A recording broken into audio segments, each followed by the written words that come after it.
107.4 विद्यावाणी. विद्यावाणी आपण ऐकत आहात विद्यावाणी, आपलं विद्यापीठ आपला रेडिओ, फक्त 107.4. 107.4 FM वर तुम्ही ऐकत आहात विद्यावाणी कम्युनिटी रेडिओ. मित्र प्रसारणात यानंतर आपण ऐकणार आहोत एक विशेष मुलाखत. आज या कार्यक्रमात आपण भेटणार आहोत एका 11 वर्षाच्या मुलीला, आणि तिच्या भेटण्यामागचं नेमकं कारण काय आहे हे आपण या मुलाखतीतून जाणणार आहोत.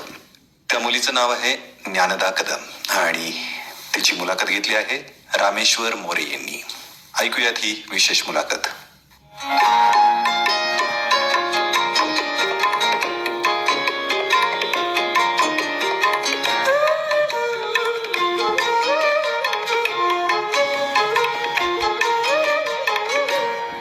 नमस्कार, मी रामेश्वर मोरे. तुम्ही ऐकत आहात विद्यावाणी कम्युनिटी रेडिओ FM 107.4 मेगाहर्ट्झवर. आपला आवाज आपला रेडिओ. आजच्या विशेष मुलाखत सत्रात आपल्या बरोबर उपस्थित आहे 11 वर्षाची संस्कृत अभ्यासक, वयाच्या 7व्या वर्षी संपूर्ण भगवद्गीता हा संस्कृत ग्रंथ पाठ केलेली, संस्कृत भाषेत कीर्तन करणारी, संस्कृत भाषेत बोलणारी, सामाजिक प्रश्नांना वाचा फोडणारी ज्ञानदा कदम. आज आपण तिचा संपूर्ण प्रवास आजच्या या सत्रात जाणून घेणार आहोत. ज्ञानदा, नमस्कार. विद्यावाणी कम्युनिटी रेडिओच्या या विशेष कार्यक्रमात तुझे खूप खूप स्वागत. सर्वात आधी आमच्या श्रोत्यांना तुझे पूर्ण नाव आणि तू सध्या कोणत्या शाळेत कितवीत शिकतेस याबद्दल सांग. नमस्कार, मी ज्ञानदा मोक्षदा सचिन कदम. मी इयत्ता 6वीत Jagadguru Sant Tukaram Maharaj Santpeeth school and junior college या शाळेमध्ये शिकते. बर, आता लहान वयातच तुझी गोडी संस्कृत आणि अध्यात्माकडे कशी वळाली? यात तुझ्या घरातील वातावरणाचा परिणाम तुझ्यावर कसा झाला? काय सांगशील याबद्दल? खरं तर कोरोनामध्ये आम्ही माझ्या मामाच्या गावाला होतो आणि माझी आजी सकाळी रोज लवकर उठून 3-4 तास असे पूजा करायची, आणि जेव्हा ती पूजा करत असायची तेव्हा मीही तिच्या जवळ जाऊन बसायचे आणि ती मला शिकवायची पण की या शब्दाचं उच्चारण कसं आहे, या शब्दाचं उच्चारण कसं आहे. आणि तेव्हा मग माझे काही स्तोत्र पाठ झाले, जसं छोटे छोटेच गणपती स्तोत्र, प्रज्ञाविवर्धन स्तोत्र. आणि परत एक दिवशी माझ्या आईने मला भगवद्गीतेचा वर्ग लावून दिला. तर त्या वर्गामध्ये भगवद्गीतेचा 13वा अध्याय शिकवत होते ते. आणि मग असंच मी आधी भगवद्गीता वाचायला शिकले आणि त्यानंतर मी ती पाठ केली. बर, काही हरकत नाही. ज्या पद्धतीनं तुकाराम महाराज म्हणतात, काय म्हणतात की माझ्या वडिलाची मिरासिका देवा, तुझी चरणसेवा पांडुरंगा. म्हणजे तुझ्या अगोदरच आजींकडे ही परंपरा होती आणि आजींकडून ती आता तुझ्याकडे आलेली आहे. आताच तू सांगितलं की श्रीमद भगवद्गीता, तिचा उल्लेख तू आता केलास. तर श्रीमद भगवद्गीता हा अवघड असणारा ग्रंथ आहे. तू तो संपूर्ण तोंडपाठ केलास. तर हा ग्रंथ पाठ करण्याची सुरुवात कशी झाली आणि हा कसा पाठ केलास? रोज किती वेळ याचा सराव केलास? खरं तर हा ग्रंथ अवघड नाहीये, खूप सोपा आहे. पण सुरुवातीला थोडा अवघड वाटतो. आणि जर आपण स्टेप बाय स्टेप गेलो तर हा सोपाच आहे. पहिले मी वाचायला शिकले, त्यानंतर मी तोंडपाठ केला, त्यानंतर मी भगवद्गीतेच्या परीक्षा दिल्या. तर याची सुरुवात माझ्या भगवद्गीतेच्या पहिल्या वर्गापासूनच झाली. जसं मी आधी सांगितलंच होतं की माझ्या आईने मला तो वर्ग लावून दिला आणि मला पण छान वाटायचं की त्या सुरात बोलायला, ते श्लोक मज्जा यायची. अरे वा, म्हणजे मजेतच तू ही अवघड असणारा ग्रंथ शिकलास. आणि ज्ञानदाने अजून एक मेसेज आपल्याला दिलाय की भगवद्गीता हा अवघड ग्रंथ नाहीये, तो सोपा आहे, फक्त आपल्याला त्यामध्ये सातत्य ठेवलं पाहिजे. बरोबर ज्ञानदा? हो. आणि तू गीता परिवाराच्या काही परीक्षा पण दिल्यास आणि कर्नाटकच्या शृंगेरी मठ हे ते तू प्रथम क्रमांक मिळवलास. 21,000चं पारितोषिकही त्या ठिकाणी तू मिळवलंस. तर त्या शृंगेरी मठामध्ये कशा प्रकारच्या परीक्षा घेतल्या जातात किंवा त्याचं स्वरूप काय असतं? खरं तर शृंगेरी मठ खूप छान आहे. तिथे गेल्यावरती परीक्षेच्या आधी थोडी भीती वाटते, पण परीक्षा सुरू असताना काहीच वाटत नाही, सगळं आठवतं. तिथे सगळ्यात पहिल्या श्लोकाचं कोणत्याही अध्यायातला कोणताही श्लोक घेतात आणि त्याचं पहिलं चरण आपल्याला सांगतात. तर ते पहिलं चरण बोलून आपल्याला त्याच्या पुढे बोलत राहायचं असतं. आणि जेव्हा ते म्हणजे हात करतात आपल्याला थांबण्यासाठी, किंवा मग दुसरा श्लोक बोलतात तोपर्यंत आपल्याला ते बोलायचं असतं आणि त्याच्यानंतर परत त्यांनी दुसरा श्लोकाचं पहिलं चरण बोलतात ते. त्यानंतर तसंच सेम करायचं असतं की पुढे पुढे बोलत जायचं, जोपर्यंत ते दुसरा श्लोक बोलत नाही तोपर्यंत बोलत राहायचं. अरे बापरे, इतकी अवघड असणारी परीक्षा आणि त्यामध्ये तुझा पहिला नंबर आलाय. अवाक करणारीच गोष्ट आहे. आणि तू संस्कृत मध्ये संभाषण सुद्धा करू शकतेस. आता संस्कृत ही केवळ देवभाषा नसून ती व्यवहाराची भाषा कशी होऊ शकते, काय वाटतं तुला? संस्कृत ही देवभाषा नसून ही एक सर्व भाषांची जननी म्हणून सुद्धा ओळखली जाते. जर आपण संस्कृत शिकली तर आपण कोणतीही भाषा बोलू नाही शकत, पण आपण कोणतीही भाषा एकदम सोप्या पद्धतीने शिकू शकतो, आपल्याला अवघड जाणार नाही. आणि संस्कृत ही भाषा आपल्याला जर व्यवहारात आणायची असेल तर आपण जेव्हा घरात आईला म्हणतो की चमचा दे, तेव्हा आपण असंही बोलू शकतो की चमसह दे तू. किंवा जर आपण साखर आणायला गेलो दुकानात तर आपण असंही त्या काकांना असं बोलू शकतो की शर्कराम ददातू, आणि त्यांनी दिली आपल्याला तर आपण त्यांना विचारू शकतो किती रुपये काणी, म्हणजेच किती पैसे झाले. जर त्यांना समजलं नाही तर आपण त्यांना समजावून सांगू शकतो आणि संस्कृत वाचनाची, संस्कृत शिकायची गोडी त्यांच्यामध्ये निर्माण करू शकतो. जसं की संस्कृत भारती सारख्या ज्या संस्था आहेत त्या संस्कृत शिकवतात, तर अशा संस्थांबद्दल त्यांना सांगून संस्कृतचं जे वैशिष्ट्य आहे ते सांगून त्यांना आपण संस्कृत शिकण्याची गोडी निर्माण करू शकतो. अरे वा, ज्ञानदा, तू एका दगडामध्ये दोन पक्षी मारलेस. कसे? एक तर तू सांगितलंस की ही भाषा कशी होऊ शकते आणि परत जर कुणाला शिकायचं असेल तर ते कसं शिकतील, कुठल्या संस्था यासाठी काम करतात, ही पण गोष्ट तू सांगितली. आता तू जर घरी गेली आणि घरी गेल्यानंतर आईने तुला विचारलं की ज्ञानदा आज तू कुठे गेली होतीस आणि काय केलंस, आता हे संस्कृत मध्ये आईला कसं सांगणार? मी असं सांगेल, अंब अद्याहं सावित्रीबाई फुले पुणे युनिव्हर्सिटी मध्ये गतवती. तत्राहं विद्यावाणी कम्युनिटी रेडियो मध्ये मम साक्षात्कारः आसीत्. अद्यतन साक्षात्कारः रामेश्वर महोदयः स्वीकृतवान्. अरे वा, अतिशय सुंदर तू संस्कृत बोलतेस बरं का. आणि अजून पण मी असं ऐकलं की तू संस्कृत मध्ये कीर्तन केलंस. आता खरं तर कीर्तन ही अतिशय अवघड गोष्ट आहे आणि तू तर संस्कृत मध्ये केलंस, अवाक करणारी गोष्ट आहे खरंच. तर तू कीर्तनासाठी कुठला श्लोक घेतला होतास आणि यासाठी तुला कुणी मार्गदर्शन केलं, कुणी सांगितलं तुला की असं कीर्तन करावं लागेल? माझ्या कीर्तनाचा अभंग संत निळोबा महाराजांचा होता. तो असा होता की समाधान ते दर्शने, हा अभंग होता माझा. तर याच्यासाठी मला मार्गदर्शन आमच्या शाळेचे संचालक हरिभक्त परायण राजू महाराज ढोरे महोदय यांनी केलं आणि आमच्या शाळेचे संस्कृत शिक्षक पितळे सर यांनी केलं आणि आमच्या शाळेचे संत साहित्य हा विषय शिकवणारे फड सर यांनीही मला मार्गदर्शन केलं. अरे वा, म्हणजे थोरा मोठ्यांच्या मार्गदर्शनातून अतिशय चांगली तू घडत चाललीस. आताच तू नेमका उल्लेख केला की तू काहीतरी समाधान ते दर्शने हा अभंग तू कीर्तनासाठी घेतला होतास. जरा थोडस तुला सांगता येईल का की नेमका त्याचा अर्थ कसा, किंवा तू संस्कृतामध्ये ते कीर्तन कसं केलंस? ह्या अभंगात संत निळोबा महाराज असं सांगतात की या जगामध्ये सर्वांना सुखच पाहिजे, पण सुख कुठे आहे तर हे त्यांना माहित नाहीये. तर ते असं म्हणतात की अस्मिन् जगती सर्वे मानवाः सुखम एव इच्छन्ति किंतु सुखम कुत्र अस्ति इति ते न जानन्ति. तर्हि तस्य विषये सन्ताः महापुरुषाः एव मार्गदर्शनं कुर्वन्ति. यदि भवन्तः सुखम इच्छन्ति तर्हि एकवारं पंढरपुरं गच्छन्तु. यथा भगवतः दर्शनमात्रेण वयं सुखं समाधानम् अनुभवामः तादृशमेव सुखं समाधानं संत दर्शने अस्ति.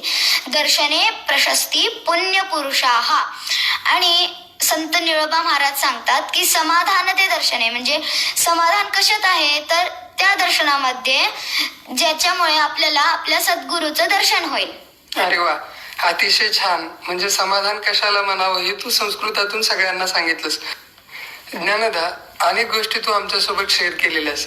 आता याच्याबरोबर तुला अजून काय काय करायला आवडतं? तुझ्या कुठल्या कुठल्या आवडी आहेत ज्या आमच्याशी तुला शेअर कराव्याशा वाटतात? मला ट्रेकिंग करायला आवडतं, सुळके सर करायला आवडतं. आत्तापर्यंत मी 3 सुळके सर केलेले आहेत. एक वजीर सुळका, तैलबैला आणि संडेवन. मला म्हणजे चढायला खूप आवडतं कारण हे निसर्गाशी संबंधित आहे आणि ज्या पण गडावरती जातो त्या गडाची आम्ही माती आमच्या सोबत आणतो. म्हणजे ती एक आठवण राहते आणि छान वाटतं. अरे वा, आता तू सुळके असा काहीतरी शब्द उच्चारलास. मी तर आज पहिल्यांदाच ऐकलंय सुळकेबद्दल. तर सुळके म्हणजे नेमकं काय, याच्यामध्ये काय सांगता येईल तुला? सुळके म्हणजे एक रॉक पॅच असतो जो की खूप मोठा असतो. बऱ्याच लोकांनी वजीर सुळका वगैरे याच्याबद्दल ऐकलं असेल कारण तो सगळ्या सुळक्यांमधला अवघड सुळका म्हणून असं त्याला ओळखतात. बर. आणि जेव्हा मी हे ऐकलं तेव्हा मी मुद्दामून माझ्या बाबांना बोलले की मला हा सुळका सर करायचा आहे. कारण जे आपल्याला येत नाही तेच आपल्याला शिकायचं असतं. बरोबर. आणि जर आपण प्रयत्न केले तर आपल्याला यश मिळतच. कोशिश करने वालों की कभी हार नहीं होती. अरे वा, अतिशय सुंदर वर का ज्ञानदा. तुझे विचार तुझ्याप्रमाणेच उंच आहेत आणि असेच ते उंचावत राहूत. खरंच एक एक विषय तुझ्याकडून खूप सुंदर येतो बरं का ज्ञानदा. आणि कीर्तन करणं मुळात अवघड असून तू संस्कृतामधून कीर्तन केलंस, ही खरंच खूप छान गोष्ट आहे. खरं पाहिलं तर आजचं युग काय आहे की पाश्चिमात्य संस्कृतीकडे वळत चालले. सगळ्यांना पाश्चिमात्य संस्कृती स्वीकारायची, पण अशामध्ये तुला संस्कृत भाषा शिकताना आनंद मिळतोय. हे कसं काय शक्य आहे सगळं? मला संस्कृत शिकताना किंवा संस्कृत मधले भगवद्गीतेचे श्लोक उच्चारण करताना त्यांचं खूप छान वाटतं. म्हणजे त्याची एक सूर, लय, ताल असं ठरलेलं असतं. जसं की ऊर्ध्वमूलमधःशाखम् अश्वत्थं प्राहुरव्ययम् छन्दांसि यस्य पर्णानि यस्तं वेद स वेदवित्. तर हे असं म्हणायला खूप छान वाटतं मला. अरे वा, तुला म्हणायला छान वाटतं आणि आम्हाला ऐकायला. किती छान म्हणतेस तू. आणि संस्कृताचा खरंच अभ्यास तुझा छान आहे. तर यामुळे तुला ही गोडी लागत गेली. आणि खरंच संस्कृत ही भाषा अतिशय सोज्वळ आहे, चांगली आहे. आणि आपल्याला लहानपणापासून सांगितलेलं असतं की संस्कृत ही आपली आजी आहे आणि माय मराठी आहे. तर आपली जी आजी आहे तिला आपण विसरता कामा नये. संस्कृत सारखी भाषा ही पाश्चिमात्य संस्कृतीकडे वळत असताना महत्वाची आहे, हे आपण विसरता कामा नये. आणि ज्ञानदाकडून नक्कीच आपण ही भाषा शिकूया. अतिशय सुंदर श्लोक सुद्धा ज्ञानदाने आत्ताच म्हणून दाखवलाय. आता ज्ञानदा, तुझा अजून एक मला परिचय असा करून द्यावा असा वाटतो की तू हे सगळं करतेसच, पण तुझ्यामध्ये एक सामाजिक जाणीव आहे. पाठीमागे तू पिंपरी चिंचवडच्या आयुक्त शेखर सिंह सरांना पत्राद्वारे रस्ते दुरुस्तीची विनंती केली होती. आता एवढ्या लहान वयात पत्र लिहून पाठपुरावा करावा हे तुला कसं काय सुचलं? जेव्हा आम्ही शाळेत चाललो होतो तेव्हा आम्ही आमच्या बिल्डिंगच्या बाहेर आलो आणि जसं आम्ही चाललो होतो तर आमची गाडी घसरली. आम्हाला जास्त काही लागलं नाही. पण जेव्हा मी शाळेतून घरी आले तेव्हा मी माझ्या बाबांना सांगितलं की आज सकाळी असं असं झालं. तर माझे बाबा म्हणाले की तू याच्यासाठी काय करू शकतेस. मग मी म्हणलं की असं आम्हाला आमच्या शाळेत पत्रलेखन शिकवतात, तर मी तसंच पत्र लिहू शकते, पण मी कोणाला लिहू. तर माझ्या बाबांनी मला सांगितलं की तू पिंपरी चिंचवड महानगरपालिकेचे आयुक्त तेव्हा शेखर सिंह सर होते, तर तू त्यांना पत्र लिहू शकतेस. तर मी पत्र लिहिलं आणि त्यामध्ये आईने आणि बाबांनी त्याच्यात सुधारणा केल्या आणि ते पत्र आम्ही पाठवलं. अरे वा, पत्र पाठवलं. बर, पत्र पाठवल्यानंतर त्याचा काही परिणाम झाला का किंवा काही काम झालं का तिथे? हो, त्या रस्त्याचं काम आता पूर्ण झालेलं आहे आणि आता म्हणजे खूप छान वाटतं. अरे वा, असे सामाजिक काम तू करत राहा. अजून एक तुझं सामाजिक काम मला आठवतं की तू श्रवण हर्डीकर सर यांची तू भेट घेतली होतीस आणि जाधववाडी येथील जो ओपन नाला आहे त्याच्या वासाचा त्रास सगळ्यांना होत होता. तर तू त्यांच्याकडे गेली तेव्हा काय प्रतिक्रिया होती त्यांची? मी जेव्हा त्यांच्याकडे गेले सगळ्यात पहिले तर मला हे कळलं कुठून, तर मी जेव्हा त्या रस्त्याने घरी चालले होते तेव्हा मला तिथे एकदम चांगला वास नाही आला. तर मी तिथे निरीक्षण करून पाहिलं तर तिथे मला एक ओपन नाला वाहताना दिसला. आणि जेव्हा माझी भेट श्रवण हर्डीकर सरांसोबत झाली तेव्हा मी हा प्रश्न त्यांच्या समोर मांडला आणि त्यांनी लगेच तिथे उपस्थित जे अधिकारी होते त्यांना सांगितलं की तुम्ही या नाल्याच्या संदर्भात सर्वे करा. आणि पुढच्याच दिवशी ते सर्वे करायला आले पण होते. अरे वा, आता एवढं सगळं तू करते, महापालिकेच्या आयुक्तांसारख्या मोठ्या अधिकाऱ्यांना भेटायला तुला भीती वाटत नाही का? खरं तर नाही, कारण ते आपले प्रश्न सोडवण्यासाठी असतात, आपल्या समस्यांचं समाधान देण्यासाठी असतात. तर फक्त आपल्याला आपल्या समस्या त्यांना सांगायच्याच असतात ना. बरोबर, म्हणजे तू भेटून त्या सगळ्या समस्या सोडवते. एक सामाजिक जाणीव. आता खरं पाहिलं तर मला प्रश्न असा पडतोय की शाळेचा अभ्यास, संस्कृतचं पाठांतर, कीर्तन, सामाजिक प्रश्न, एवढ्या सगळ्या तू गोष्टी करतेस, तर तुझ्या वेळेचं नियोजन नेमकं असतं तरी कसं? मी प्रत्येक विषयाला वेगळा वेळ देते आणि सामाजिक कार्यासाठी तर मी खरं तर वेळ काढते. मला वृक्षारोपण करायला खूप आवडतं, झाडे लावायला आणि त्यांना पाणी द्यायला, त्यांना वाढवायला खूप आवडतं. मग त्याच्यासाठी मी स्वतःहून वेळ काढते. जरी मला वेळ नसला तरी मी ते काम बाजूला ठेवून त्याच्यासाठी वेळ काढते. आणि शाळेचा अभ्यास झाला तर माझी आई संस्कृत शिक्षिका आहे, ती माझ्या शाळेत शिक्षिका आहे. तर मुलं गेल्यानंतर शिक्षकांसाठी एक वेगळा 1 तासाचा वेळ असतो. तर त्या 1 तासाच्या वेळात शिक्षक शाळेमध्येच असतात. तर तेव्हा माझ्याकडे शाळेची पुस्तकं असतात, सगळं असतं. आणि मग जो गृहपाठ शिक्षकांनी दिलेला असतो तो मी त्याच वेळेत पूर्ण करते. परत संस्कृतचं पाठांतर आणि कीर्तनासाठी मी घरी आल्यावरती वेगळा वेळ देते. प्रत्येकाला 1-1 तास देते आणि मग मला खेळायलाही भेटतं. याच्या सोबतच मी क्लाइम्बिंग हा खेळ खेळते आणि मी गायन, तबला हेही शिकते. आमच्या शाळेमध्ये मुक्त शिक्षण म्हणून आहे. तिथे शाळेव्यतिरिक्त सगळे लोक येतात आणि त्यांना जे हवं असेल ते शिकतात. तिथे पखवाज शिकू शकतो, तबला, कीर्तन, गायन हेही शिकू शकतो. तसं माझी गायनाची पहिली परीक्षा झाली आहे आणि मी आता तबल्याची पहिली परीक्षा देणार आहे. अरे बापरे, आता खरं पाहिलं तर सर्वांगीण विकास तुझा झालाय असं म्हणायला हरकत नाही. आता एवढ्या सगळ्या गोष्टी, तबला आहे, गायन आहे, शाळा आहे, सामाजिक काम, खरंच तुझी कमाल आहे. तू भविष्यात नक्कीच मोठं काहीतरी होणार आहे असा मला विश्वास आहे. तरी सुद्धा भविष्यात तुला नेमकं काय व्हायचंय? भविष्यात मला IAS अधिकारी व्हायचंय आणि संस्कृत या विषयामध्ये संशोधन करायचंय की आधीच्या काळात काय लिहून ठेवलेलं आहे तर ते वाचायचंय आणि जाणून घ्यायचंय की त्याच्यामध्ये खरं त्या साधूंनी, संतांनी, महापुरुषांनी काय सांगितलं आहे आणि तेच मग समाजाला सांगायचंय. अरे वा, म्हणजे ध्येय सुद्धा खूप मोठं आहे तुझं. नक्कीच तू मोठी संशोधक होशील. आणि दुसरं जे सांगितलंस IAS अधिकारी, का बरं तुला IAS अधिकारी व्हावं असं वाटतंय?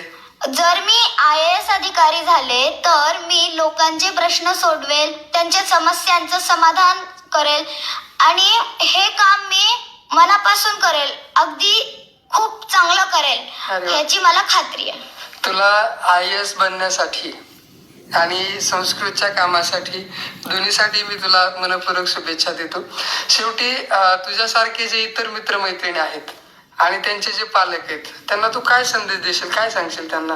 मी मुला-मुलींना असं सांगेल की जेव्हा आपण TV बघतो तेव्हा TV बघा, एंटरटेनमेंट करा, पण TV बघा पण त्याच्यामध्ये काय बघायचंय? TV मध्ये चांगलं पण असतं, वाईट पण असतं. मग चांगलं बघा, अभ्यासाविषयी बघा किंवा मग एंटरटेनमेंट जे तुम्हाला वाटतं ते पण थोडा वेळ बघा, पण अभ्यास पण करा आणि आपल्या आई बाबांनी सांगितलेलं ऐका.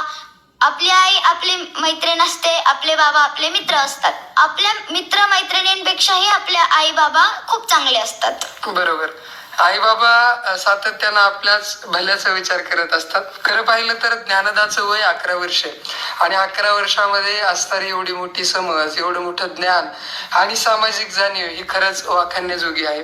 आज ज्ञानदा मोक्षदा सचिन कदम, तू आमच्याकडे आलीस आणि अतिशय सुंदर मुलाखत दिलीस, तुझा जीवनपट आमच्या समोर उलगडलास, याबद्दल विद्यावाणी कम्युनिटी रेडिओ तर्फे तुझे मनपूर्वक धन्यवाद आणि तुझ्या बाबांचे देखील मनपूर्वक धन्यवाद.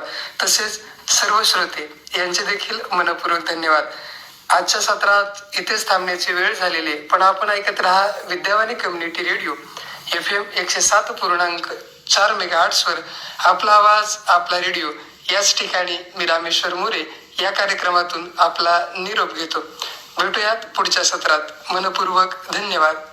मुलाखतीविषयी आपण आपल्या प्रतिक्रिया आपण आम्हाला 744-722-1074 अर्थात 7447221074 या क्रमांकावर अथवा विद्यावाणी FM@gmail.com या मेल आयडी वर कळू शकता.